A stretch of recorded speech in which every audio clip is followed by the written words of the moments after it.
Segundo Reis, capítulo 25. A queda de Jerusalém. Então, no 9º ano do reinado de Zedequias, no 10º dia do 10º mês, Nabucodonosor, rei da Babilônia, marchou contra Jerusalém com todo o seu exército. Ele acampou em frente da cidade e construiu rampas de ataque ao redor dela. A cidade foi mantida sob cerco até o 11º ano do reinado de Zedequias. No 9º dia do 4º mês, a fome na cidade havia se tornado tão rigorosa que não havia nada para o povo comer. Então o muro da cidade foi rompido, e todos os soldados fugiram de noite pela porta entre os dois muros próximos ao jardim do rei, embora os babilônios estivessem em torno da cidade. Fugiram na direção da Arabá. Mas o exército babilônio perseguiu o rei e o alcançou nas planícies de Jericó. Todos os seus soldados o abandonaram. E ele foi capturado. Foi levado ao rei da Babilônia, em Ribla, onde pronunciaram a sentença contra ele. Executaram os filhos de Zedequias na sua frente, furaram os seus olhos, prenderam-no com algemas de bronze e o levaram para a Babilônia.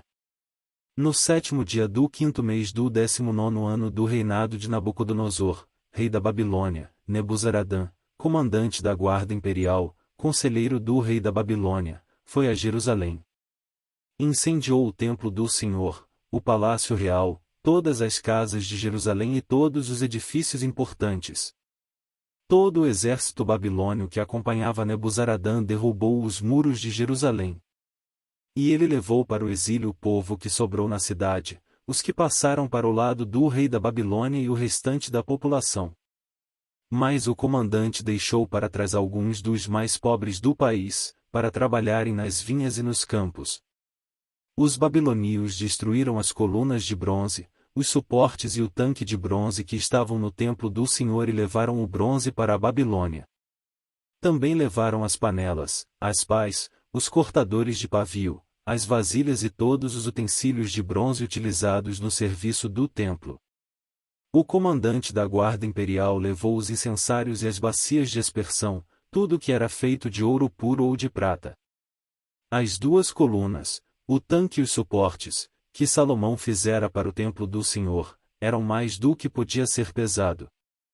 Cada coluna tinha 8 metros e 10 centímetros de altura. O capitel de bronze no alto de cada coluna tinha 1 metro e 35 centímetros de altura e era decorado com uma fileira de romãs de bronze ao redor. O comandante da guarda levou como prisioneiros o sumo sacerdote Seraías, Sofonias, o segundo sacerdote, e os 3 guardas da porta. Dos que ainda estavam na cidade, ele levou o oficial responsável pelos homens de combate e 5 conselheiros reais. Também levou o secretário, principal líder responsável pelo alistamento militar no país, e 60 homens do povo. O comandante Nebuzaradã levou todos ao rei da Babilônia, em Ribla. Lá, em Ribla, na terra de Amate, o rei mandou executá-los. Assim Judá foi para o exílio, para longe da sua terra. Nabucodonosor, rei da Babilônia, nomeou Gedalias, filho de Aicom e neto de Safã, como governador do povo que havia sido deixado em Judá.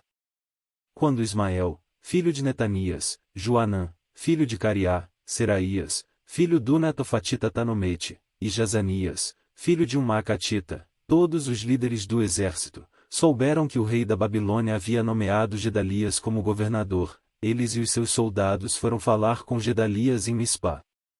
Gedalias fez um juramento a esses líderes e a seus soldados, dizendo: não tenham medo dos oficiais babilônios. Estabeleçam-se nesta terra e sirvam o rei da Babilônia, e tudo lhes irá bem.